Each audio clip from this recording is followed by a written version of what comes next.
चलिए ये सब वही क्वेश्चंस देखते हैं हम लोग, उसी फार्मूला पे बेस्ड है। कह रहा है कि यदि a plus B plus C का वैल्यू 0 हो और a square plus B square plus C square का वैल्यू 16 हो तो A B plus B C plus C A का वैल्यू निकालो। एक बात ध्यान से सुनो, कभी भी a plus B plus C, A square B square C square और A B B C C A का बात याद है तो ऐसा फार्मूला तुम उस आइडेंटिटीज़ 10 आइडेंटिटीज़ लिखवाए थे सबसे पहले लेक्चर में, है ना। अलजेब्रिक आइडेंटिटी का सबसे पहला लेक्चर जो पढ़ाए थे फॉर 8th 9th 10th, उसमें लिस्ट में ढूंढो कि ऐसा कौन सा लिस्ट है जिसमें A B B C C A square B square C square और A plus B plus C आता है। इस तरह से ढूंढो तो तुमको एक फार्मूला मिलेगा। कौन सा? ए प्लस बी प्लस सी का होल स्क्वायर। तो लिख दोगे पहले कि वी नो दैट वो ए बी सी के सभी वैल्यू के लिए सही होता है, क्योंकि इसे आइडेंटिटी बोला जाता है। और आइडेंटिटी ऐसा होता है जिसमें कि ए बी सी का हर एक वैल्यू को डालोगे एलएचएस में, वही ए बी सी अगर आरएचएस में डालोगे तो वो हर एक वैल्यू के लिए सेटिस्फाइड करेगा, कोई भी वैल्यू के लिए अनसेटिस्फाइड नहीं होगा। ठीक है ना। तो ये हो गया तुम्हारा A plus B plus C का होल स्क्वायर जा रहा है ए square plus B square plus सी square plus 2ab plus 2bc plus 2ca। इसमें हम बताए थे 3 फार्मूला, जिसमें कि 2 कॉमन लेके एक बताए थे, याद होगा। तो वो फार्मूला हम याद कर लेंगे। 2 कॉमन ले लिए, A B B C B C A. अब तुम्हें A plus B plus C का वैल्यू 0 दिया है तो यहाँ 0 का होल स्क्वायर हो गया। ए स्क्वायर बी स्क्वायर सी स्क्वायर 16 दिया है तो 16 स्क्वायर तो है नहीं। 2 into A B plus B C plus C A निकालना है तो इसे ऐसे ही रहने दो। ठीक है। अब 16 को इधर भेज दो तो ये तो 0 का स्क्वायर 0 होगा, तो ये -16 और divided by 2 is equal to A B plus B C plus C A, यानी इसका वैल्यू हो जाएगा -8। -8 आंसर हो गया तुम्हारा। ठीक है। अब जो है तुम्हारा जो चौथा क्वेश्चन है वो देखो, इसमें 5वां क्वेश्चन इंपॉर्टेंट है, याद रखना। इसको तुम नहीं बना पाओगे जल्दी से, लेकिन अगर तुम हमारा फार्मूला का लिस्ट देखे होगे तो ये तुरंत बन जाएगा, है ना। तो ए स्क्वायर बी स्क्वायर सी स्क्वायर दिया, फिर वही फार्मूला वी नो दैट लिख देंगे सबसे पहले। वी नो दैट, हम जानते हैं। क्या जानते हैं भैया आप? कि A plus B plus C का जो होल स्क्वायर होता है वो A square plus B square plus C square plus 2ab plus 2 common ले लो, A B plus B C plus C A होता है। क्यों? क्योंकि ए बी बी सी सी ए दिया था तो डायरेक्ट रख देते।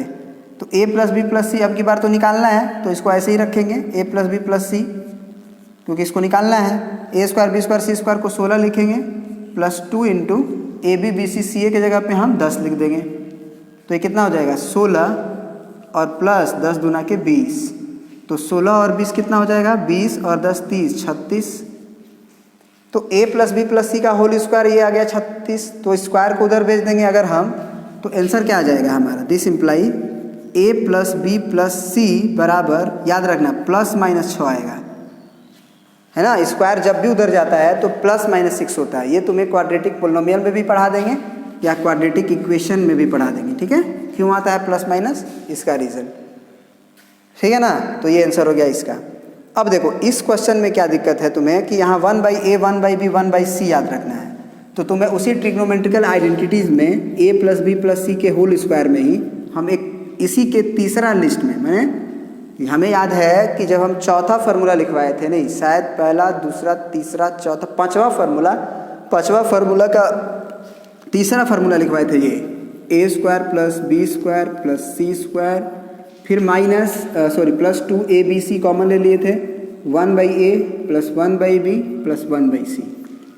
अब की बार इसी का वैल्यू निकालना है और a plus B plus C का वैल्यू क्या दिया हुआ है? 6, तो ये 6 स्क्वायर हो जाएगा।